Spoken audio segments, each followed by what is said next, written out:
सावन के महीने में आप जो 2 लोटा जल लेकर जा रहे हो, जब आप जल को समर्पित करेंगे दोनों लोटे से, तो धार यहां से लगाते हुए धार को आपको इस शिवलिंग पर पूर्ण समर्पित करना है।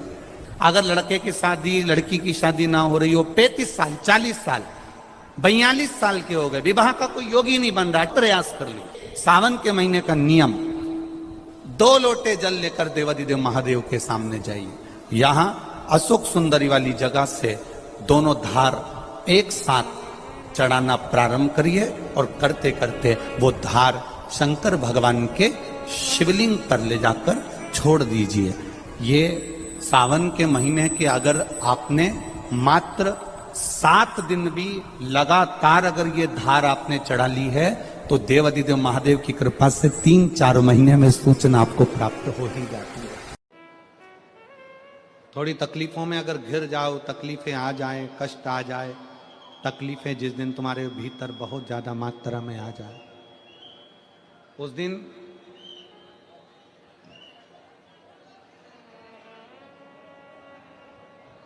तीन बेलपत्र, एक बेलपत्र में पीला चंदन, बीच वाली पत्ती।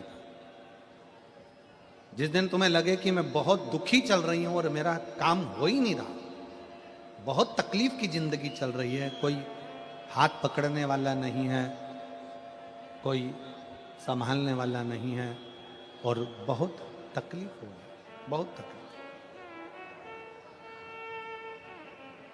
उस समय पर एक बेलपत्री के बीच वाली पत्ती पर पीला चंदन, दूसरी पत्ती पर लाल चंदन और तीसरी पत्ती पर 11 चावल गीले, पानी में उसको थोड़ा सा भिगो लें या धो लें, 11 चावल गीले शिव जी की उस पत्ती पर रखें। सबसे पहला पीला चंदन का बेलपत्र, दूसरे नंबर पर लाल चंदन का बेलपत्र, तीसरे नंबर पर जो 11 चावल आपने धोकर रखे हैं वो हाथ की हथेली में रखना है और हाथ की हथेली में रखकर अपनी कामना कर कर भगवान शंकर से विनय कर कर पंचाक्षर मंत्र नमः शिवाय या षडाक्षर मंत्र ओम नमः शिवाय या श्री शिवाय नमस्तुभ्यम बोलकर उस बेलपत्र पर सीधे हाथ में रखकर उल्टे हाथ का स्पर्श कर कर बाबा से अपने मन के भाव कहकर शंकर के शिवलिंग पर उसे समर्पित कर दीजिए। एक ही लोटा जल, जहां से जल बहता है अशोक सुंदरी वाली जगह, एक ही लोटा जल जहां से जल बहता है उस जल बहने वाली जगह पर 3 बार उस जल को अपनी कामना कर कर श्री शिवाय नमस्तुभ्यम या पंचाक्षर मंत्र या षडाक्षर मंत्र बोलकर 3 बार उस स्थान पर गिरा दीजिए। गिराने के बाद में बाबा से विनय कर कर अक्षत वाली जो बेलपत्र है, एक बेलपत्र और एक अक्षत उसमें से अपने लिए लेकर आ जाओ। उसको 2 महीना 3 महीना अपने घर में रखिए। जितना भी दुख है धीरे धीरे बाबा समाप्त कर कर खुशियां घर में लेकर आता ही है।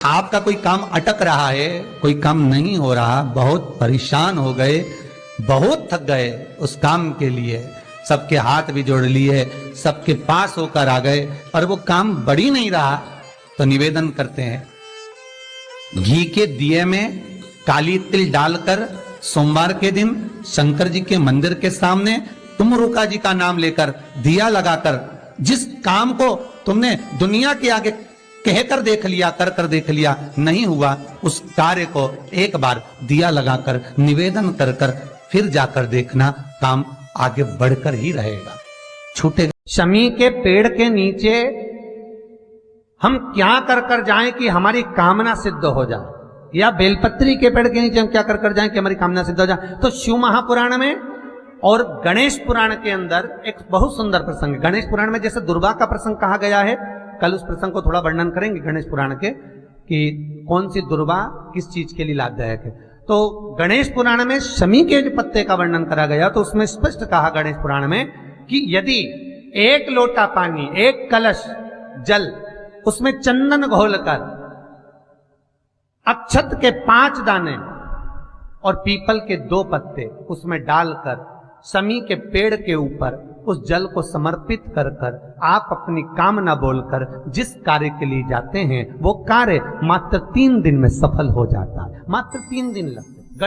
अगर बहुत ज्यादा तकलीफ है, बहुत ज्यादा दुखी हो, बहुत कष्ट है, बहुत परेशानी है और हमारा कष्ट कट ही नहीं रहा, हमारा दुख मिट ही नहीं रहा, कुछ मत करो।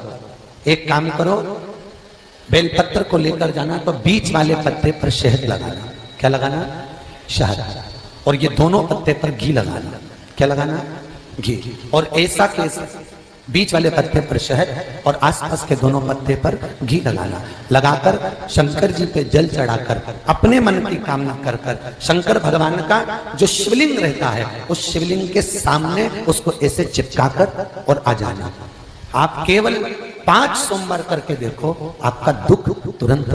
कभी शिव मंदिर में जल चढ़ाने का मौका मिले और आप शंकर जी के मंदिर में जल चढ़ाने के लिए जाएं तो केवल जल चढ़ाकर वापस मत आना, केवल बेलपत्र चढ़ाकर वापस ना आना, दिया लगाकर वापस ना आना। आते आते बाबा भोलेनाथ जी से ये भी पूछ कर आना, बाबा आप मंदिर में बैठे रहते हो, बहुत दिन हो गए आपको बैठे बैठे, चलो आज मैं आपको मेरे साथ लेकर चलती हूँ और मेरे घर तक लेकर चल। शास्त्र कहता है दूध चढ़ाने से घर में संतान की वृद्धि होती है, दही चढ़ाने से भगवान शिव के अगर शिवलिंग पर हम दही चढ़ाते हैं उससे परिवार में प्रेम बढ़ता है। क्या बढ़ता है? प्रेम। फिर घी चढ़ाने से हमारे घर से रोग दूर होता है। शहद चढ़ाने से, भगवान शंकर पर जो शहद चढ़ाया जाता है वो चढ़ाने से घर में संपदा की वृद्धि होती है। और 5वें नंबर पर भगवान को शक्कर, खांड जो आप जानते होंगे, शक्कर आदि पिसी हुई चढ़ा देने से, शिव जी को चढ़ाने से हमारे घर के बच्चे जिद्दी नहीं होते। क्यों कहते हैं? जो बच्चा जिद्दपन करता हो, जो बच्चा जिद्दी रहता हो, तो क्यों कहते हैं कि अवधूतेश्वर महादेव का नाम लो और उसके हाथ में शक्कर की कटोरी देकर शंकर जी पे चढ़वा दो, बच्चा कभी जिद्दपन नहीं करता अवधूतेश्वर महादेव का नाम लेकर। सोमवार की अष्टमी के दिन, शुक्रवार की प्रदोष सुख और शांति देती है, शनिवार की प्रदोष संतान का सुख देती है और रविवार की प्रदोष जो काम दुनिया में कोई नहीं कर सकता वो अचूक फल की प्राप्ति रविवार की प्रदोष करा देती है। सारी दुनिया में जाकर बोलिया है, जगह जगह जाकर प्रार्थना कर ली, निवेदन कर लिया, तो भी तुम्हारा अगर कोई काम ना बने तब एक काम जरूर करना, एक बेलपत्र, एक शमी पत्र, एक कनेर का फूल देवाधिदेव महादेव को प्रत्येक प्रदोष के दिन शिव जी को जल चढ़ाकर समर्पित करना प्रारंभ कर दो।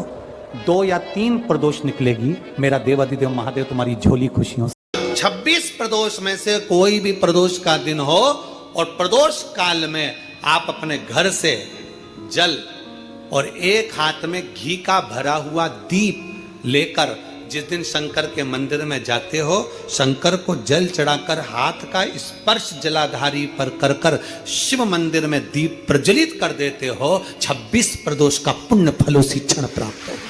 कोई कहते तेरा नवग्रह बेकार है, एक काम करना, रोज अपने घर से 1 लोटा जल लेकर शंकर को समर्पित करना और प्रदोष का दिन हो और प्रदोष काल हो, एक धतूरा शंकर भगवान को समर्पित करना प्रारंभ कर दे, तेरे सारे ग्रह प्रबल हो जाए।